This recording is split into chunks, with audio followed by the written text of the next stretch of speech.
Hello, welcome to Weavers TV. My name is Luke and welcome to Food and Wine. Today we're having lamb roast and Cabernet Sauvignon. Lamb roast is one of the best and easiest dishes you can make. It's a great meal and it is only about preparation, and that's pretty much it. You've got plenty of time to make mistakes and get everything right and ready to go. To start with, you get your piece of lamb, hopefully a nice leg of lamb like this, and put some holes in it to shove inside some garlic. Put some rosemary on it. If you've got fresh rosemary, that's fantastic, otherwise some dried pieces will have to do the job. Then add a little bit of oil, not too much. You don't want too much oil because you're going to get some fat coming out of the lamb anyway. But you will need some oil just to get it started, and also for putting on some onions around the side. I always like putting onions on the side of my lamb roast. I can't give you too many reasons other than I think they taste great. Make sure you've also got your oven at 180 degrees. You'll need that for the whole time. For cooking lamb roasts, you're looking at about an hour for every kilogram. So this piece of meat's about 1 kilogram, so it's going to take about an hour. So we put that straight in. I'll put that in now, in fact.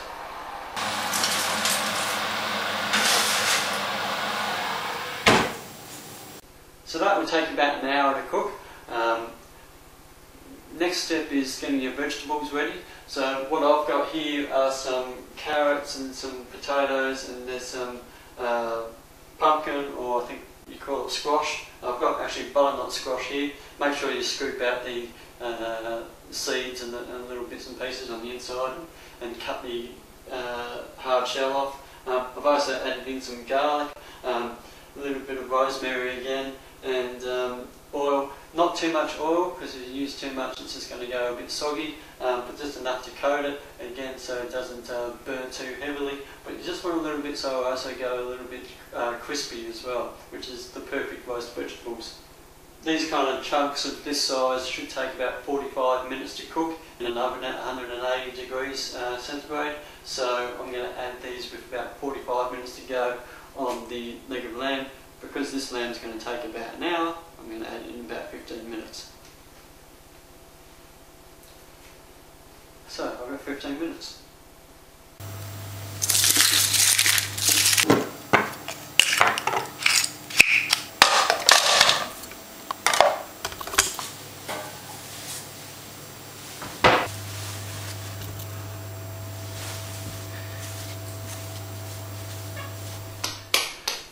So, we're a little bit more cleaned up now in that 15 minutes gap. I can put the vegetables in and start getting them roasting.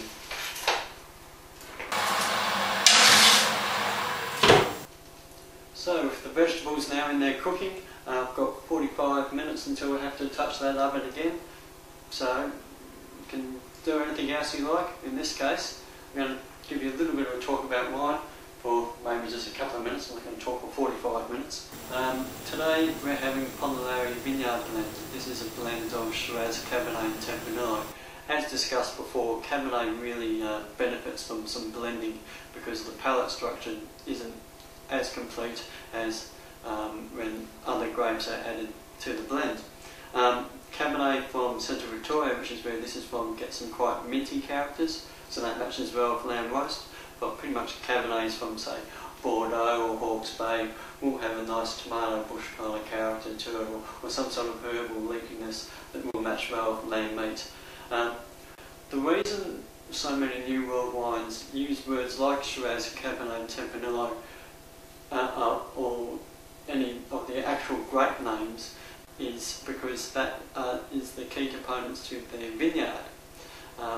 In France, history always dictated that while their wines were often always blended, it was blended from the fruit that was in the vineyard. So they never made mention of what the blend was. It was just that was from Bordeaux, or that was from Côte, or that was from Champagne. That was just the grapes that were in the vineyard. They went and made that wine. In the New World, in Australia and America, they used to use these words. They used to label their Shiraz as Hermitage because they were trying to make a wine like Hermitage. They couldn't get it in their country because it was too far away or the wine was too scarce. So they're making their own and saying, this is our representation, this is what we're trying to make, Hermitage. The French didn't like that. They saw it as stealing their identity, their brand names, like champagne.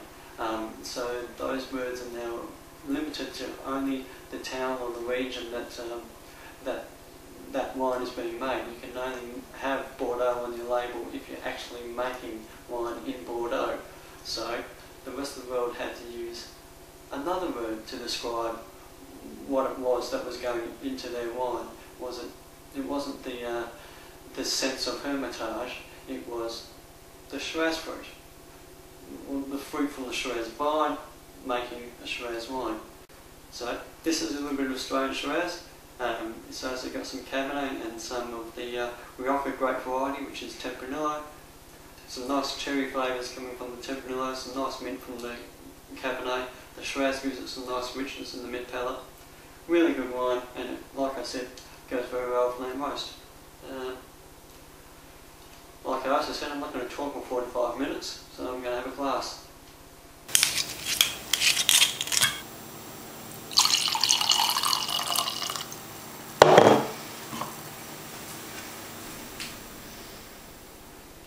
Okay, so we're back. It's time to take the lamb out.